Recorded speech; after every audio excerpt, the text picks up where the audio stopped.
The fact that the people who are red-pilled are considered radical right points to the fact that so much of the mainstream narrative is controlled and dictated by the left, especially the radical left, the quote-unquote progressive left. It's not that red pillars are right-wing, no. It's that red pillars are reacting against the lies being told by the progressive left that has become the mainstream narrative. If the mainstream narrative were right-wing, we red pillars would be considered, well, we'd be considered red. We'd be called communists. We'd be called, evil commies who, Stalinists or whatever, right? But the dominant narrative at this time is left-wing, not right-wing. And therefore, we're called far right-wingers, fascists, Nazis. We're basically Hitler. Yeah.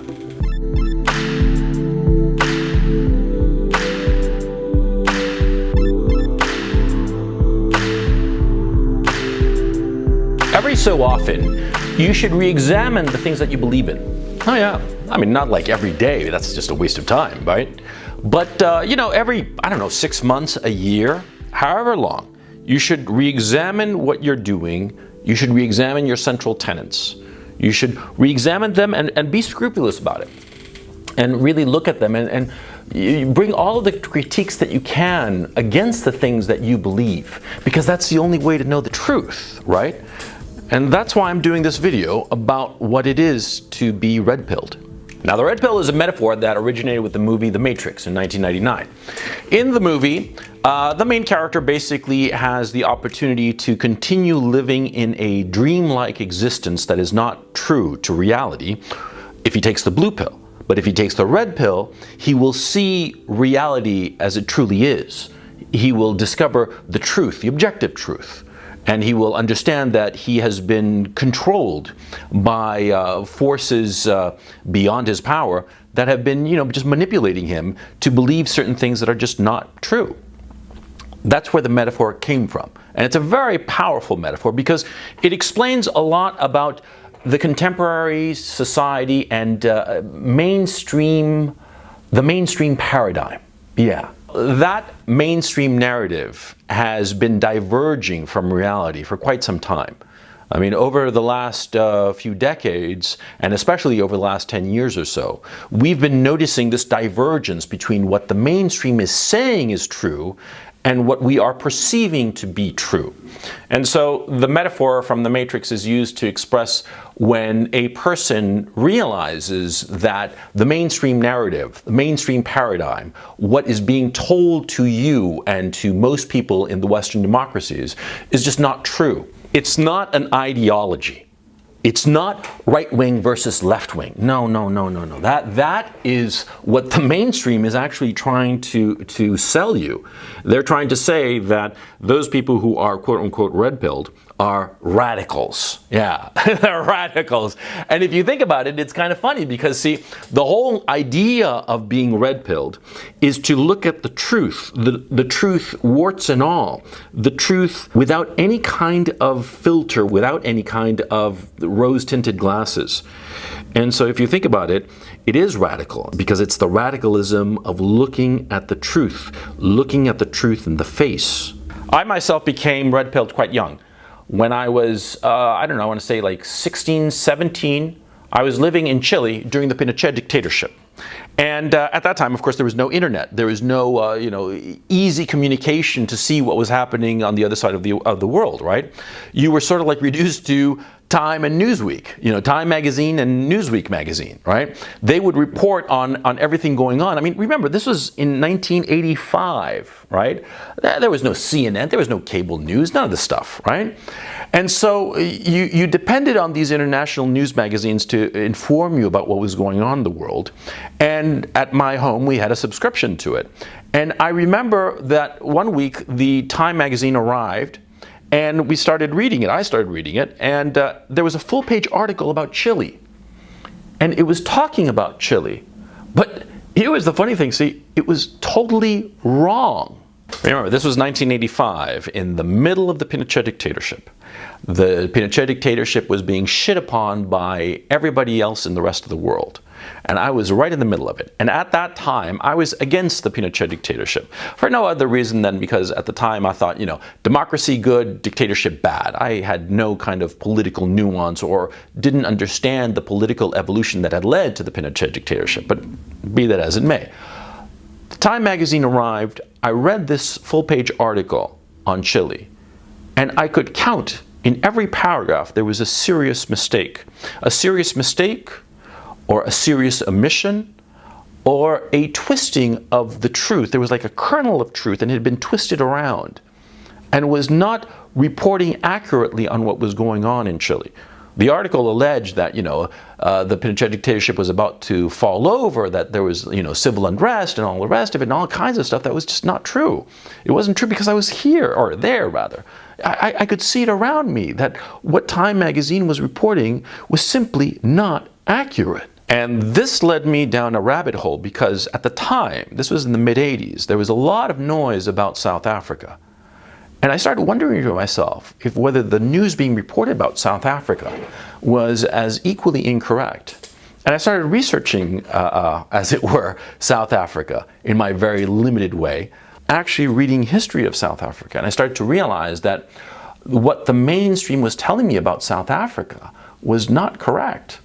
And that's when I started to realize that if they were wrong about Chile, and it seemed that they were saying things about South Africa that weren't quite true, what about the rest of the news that I'm being told? And so that's how it happened to me. That's how I got red-pilled. I started to realize that the news was not telling the truth. The headline was not accurate. And so what started to happen was that whenever I was interested in something, I started digging a little more. And the thing was that, the more I dug, the more I discovered that the mainstream narrative was just not accurate. Don't get me wrong. I'm not saying that I started falling into this rabbit hole of conspiracy theories. Fuck conspiracy theories. I've never believed in any kind of conspiracy theory, okay? Because I know things for a fact. I know that Neil Armstrong walked on the moon. I know that the Earth is a globe. I know that Paul McCartney is alive, and I know that Elvis is dead, okay? No conspiracies, thank you very much. And insofar as 9/11, I lived in New York, in downtown New York.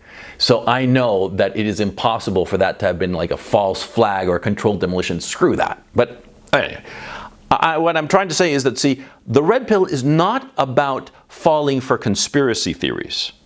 The red pill is about looking at the truth, digging, looking beyond the mask. The mask, the carapace, the facade, the lies, it's all the same thing. They are projections being put out there to convince you of a truth that's not accurate. It's not real, okay? And the truth doesn't have a political party, you see? To claim that those people who are red-pilled are following some political ideology is foolish. It's like saying that math has a political ideology, or biology has a political ideology. No, it doesn't work that way. The red pill is just looking for the truth and letting the chips fall where they may. Now, why is it that the mainstream narrative, the narrative that the opinion makers, the elites, why is the mainstream narrative so discredited? Well, because we have seen time and time again that a lot of times the mainstream narrative is concocted to shore up the financial and political interests of one group over another. And that this mainstream narrative, this mainstream lie that we are told in so many different aspects of our lives, right? It's only later that we realize that it was all a lie. For instance, the war in Iraq, the defining moment of the last 20 years, 20, 30 years. What happened with the war in Iraq? It was based on a lie, on a whole bunch of lies. And it didn't solve any problems in the Middle East. On the contrary, it created even more problems. And the lies that were told back in 2003, who did they serve? Huh? Whose best interest was served by those lies? Those lies that led to a war where hundreds of thousands of people were killed, maimed, displaced, sent into refugee camps. I mean, not hundreds of thousands, millions of people. The nation of Iraq was destroyed by a whole series of lies that at the time everybody believed and nobody questioned. And see, ultimately, that's the thing about the red pill.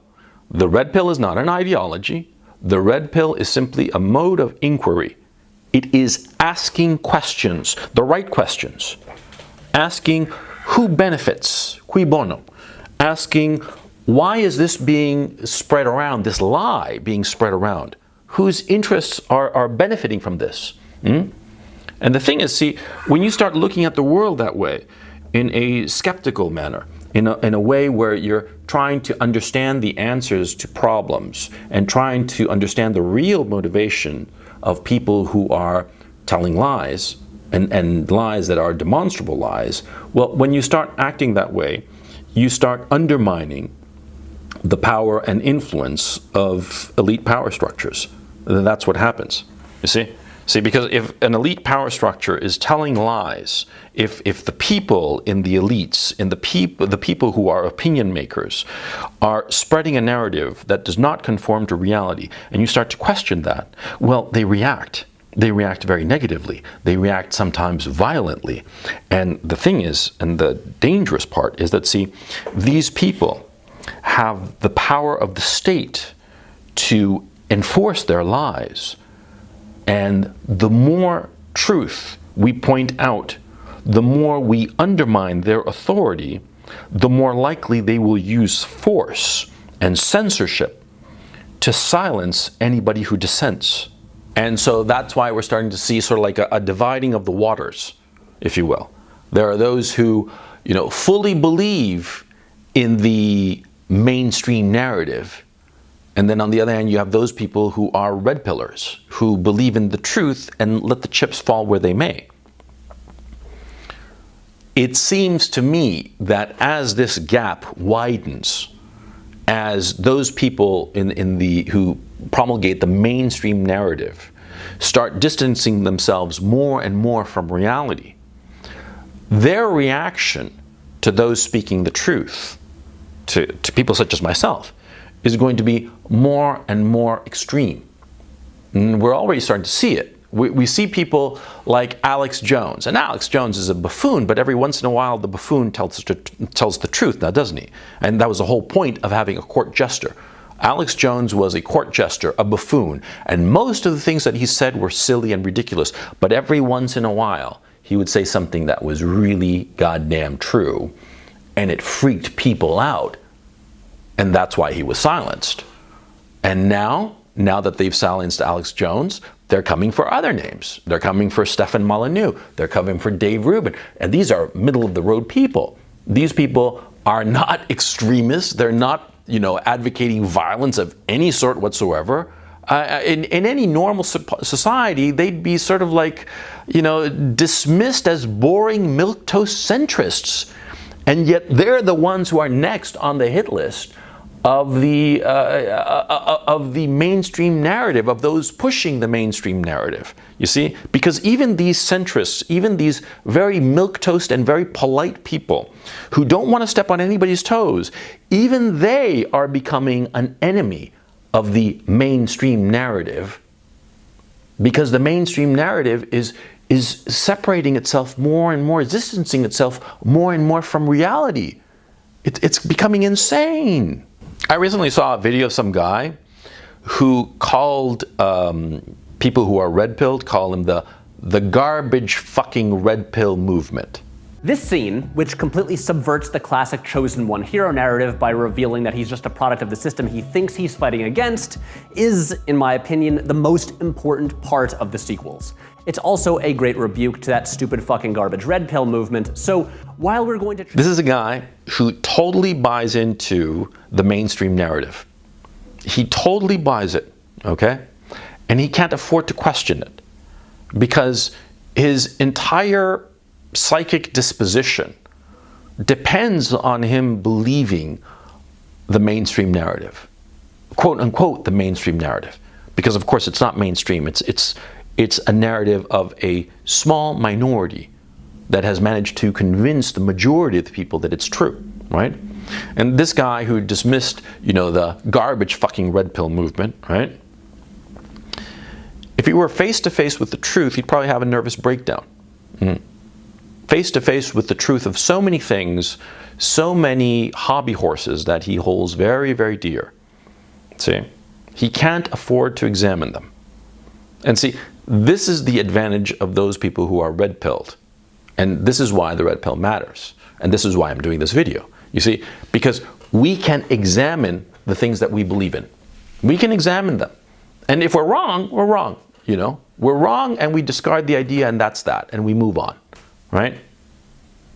But those people who are attached to a narrative, to a mythos, to a fairy tale about reality that is not accurate, those people cannot afford to question reality. They cannot. Because their whole mental structures will collapse. And that's why you have people, so-called SJWs, social justice warriors, feminists, people on the left, progressives. They cannot afford to question the story that they have bought, the mythos, the mythology that they believe in. Because if they question it, everything that they hold dear will vanish like so much dust. And so, of course, these are the people who are most violently against us. And like I said before, were they on the right? And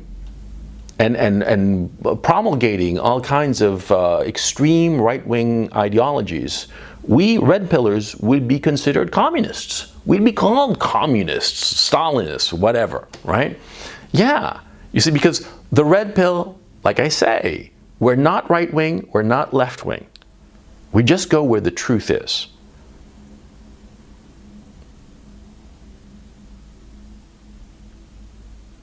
But you have to decide